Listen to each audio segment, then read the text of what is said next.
হুমায়ুন কবির নতুন দল তৈরি করছেন এমনটাই সামনে আসছে। রিজুদা আছে আমাদের সঙ্গে। দাদা, হুমায়ুন কবির যেটা বলেছে আমি একটু কোট করে বলছি, সেটা উনি বলেছেন যে মমতা বন্দ্যোপাধ্যায় এবং অভিষেক বন্দ্যোপাধ্যায়ের বিরুদ্ধে কোনো ক্ষোভ নেই, কিন্তু দল করে প্রমাণ করতে চাই চাষ বলদ দিয়েই হয়, ছাগল দিয়ে হয় না।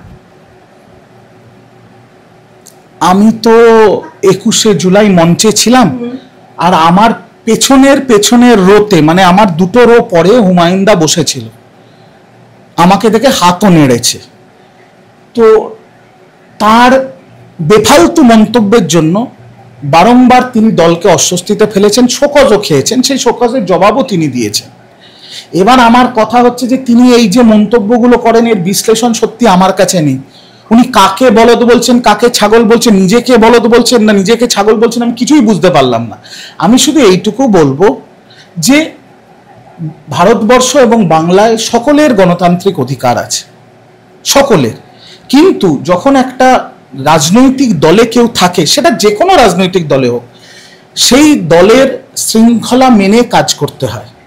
যদি কেউ মনে করে আমি সেই দলের শৃঙ্খলা মেনে কাজ করব না, তাহলে তাকেও কিছু ব্যক্তিগত সিদ্ধান্ত নিতে হবে এবং দলও সিদ্ধান্ত নেবে। আগামী দিনে ওই ইংলিশে একটা কথা আছে জানেন, you are responsible for your own actions. তো উনি যেটা করছেন তাতে আগামী দিন ওনাকে ওনার সিদ্ধান্ত নিতে হবে, দল দলের মতো সিদ্ধান্ত নেবে। এবং উনি আরো অভিযোগ করছেন যে মুর্শিদাবাদের কর্মীরা মানে নেত্রীর নির্দেশ মানছে না, এরকম অভিযোগ উনি করছেন। দেখুন, নেত্রী নির্দেশ মুর্শিদাবাদের কর্মীরা মানছেন না, তাহলে উনি কি 21শে জুলাইয়ে যখন মঞ্চে বসেছিলেন ওনার কি চোখে কোনো অসুবিধা হয়েছিল? আমি তো সানগ্লাস পরে দেখিনি, হয়তো চোখে অসুবিধা হয়েছে কিছু, হয়তো দূরের জিনিস হয় না, চোখে দেখবেন নিয়ার সাইটেডনেস, ফার সাইটেড, হয়তো দূরে দেখতে পান না উনি বেশি। তো কর্মী সমর্থক বাংলার মানুষ, তাদের কাছে আস্থা, ভরসা, বিশ্বাস, ভালোবাসার একটাই নাম, মমতা ব্যানার্জি। মুখ্যমন্ত্রী 21শে জুলাই মঞ্চ থেকে যে ভাষা আন্দোলনের ডাক দিয়েছে, সেখানে বিরোধীরা কটাক্ষ করে বলছে ভাষা আন্দোলনের নেতৃত্ব কে দেবে? অনুব্রত মণ্ডল? মমতা ব্যানার্জি। আজকে সুকান্ত মজুমদারের, আপনাকে একটা জিনিস দেখাই আপনার চ্যানেলে, ভাল লাগবে। ইনি হচ্ছেন আমাদের ভারতবর্ষের উপশিক্ষামন্ত্রী, কেন্দ্রীয় মন্ত্রী, যিনি আবার অধ্যাপক। একটু ভালো করে শুনুন, উনি ওনার বাইট, ওনার বাইট।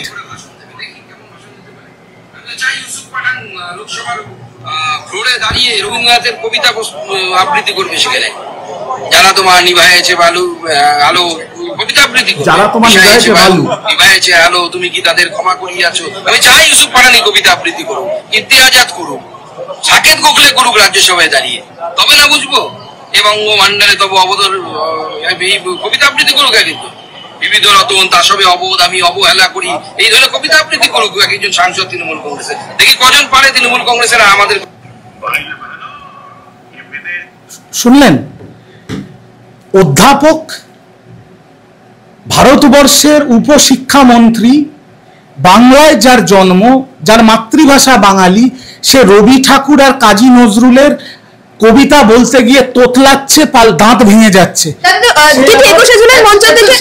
এক সেকেন্ড, সে আবার তৃণমূল কংগ্রেসের অবাঙালি সাংসদদের বলছে রবি ঠাকুরের কবিতা বলতে।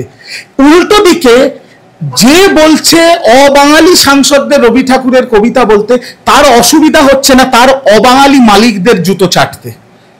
এইরকম হাফ প্যান্ট মন্ত্রী, যে আবার ভারতবর্ষের শিক্ষামন্ত্রী, সে যদি এরকম তোতলায় রবি ঠাকুরের কথা বলতে, তাহলে বিজেপির বাংলা ভাষা নিয়ে কথা না বললেই ভালো না? মেয়র ফিরহাদ হাকিম মতো 21শে জুলাইয়ের মঞ্চ থেকে আবৃত্তি করতে গিয়ে তোতলালেন। ভুল বলেছেন একটা জায়গায়, আমি তো বলছি ভুল বলেছেন একটা জায়গায়, ভুল হতে পারে, কিন্তু তারপরে সংশোধনটা করতে পারবে তো।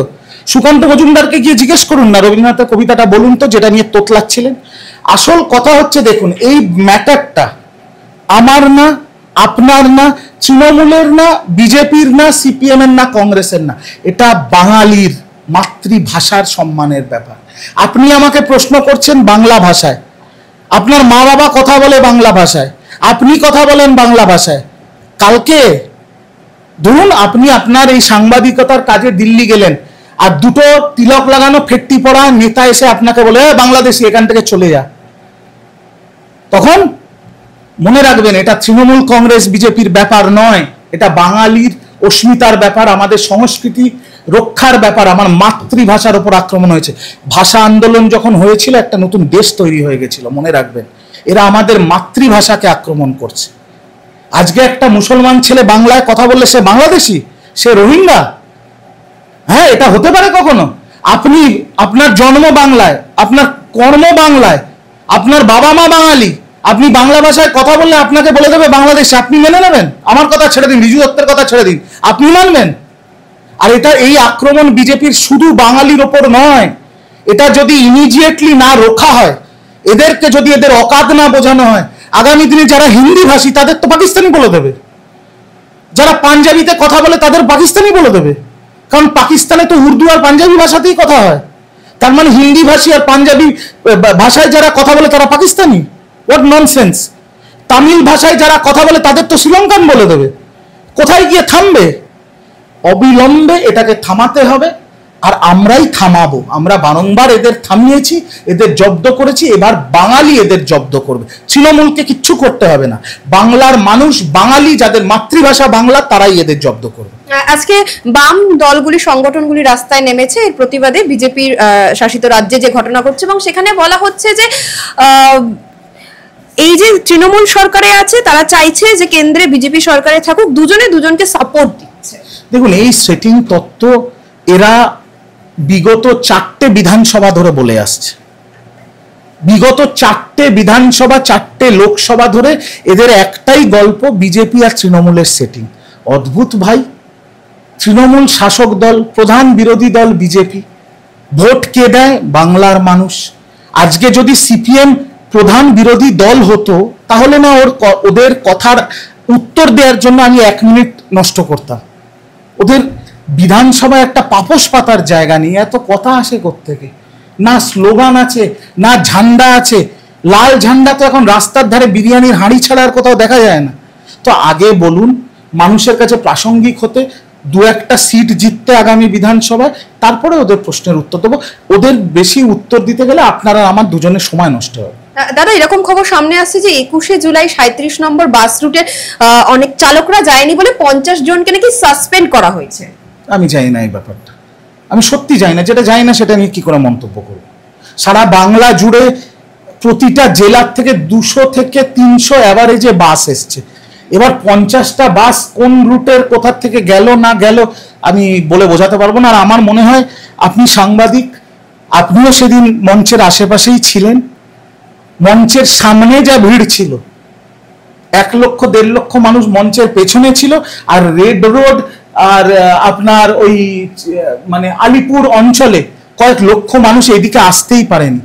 এবার তাতে 37 নম্বর রুটের কোথাকার কটা বাস গেল না গেল তাতে কি ফারাক পড়ে আমি তাও জানি না। আর এই ব্যাপারটা সত্যি আমি জানি না কি মন্তব্য করবো, এটা খুবই ছোট ব্যাপার একটা।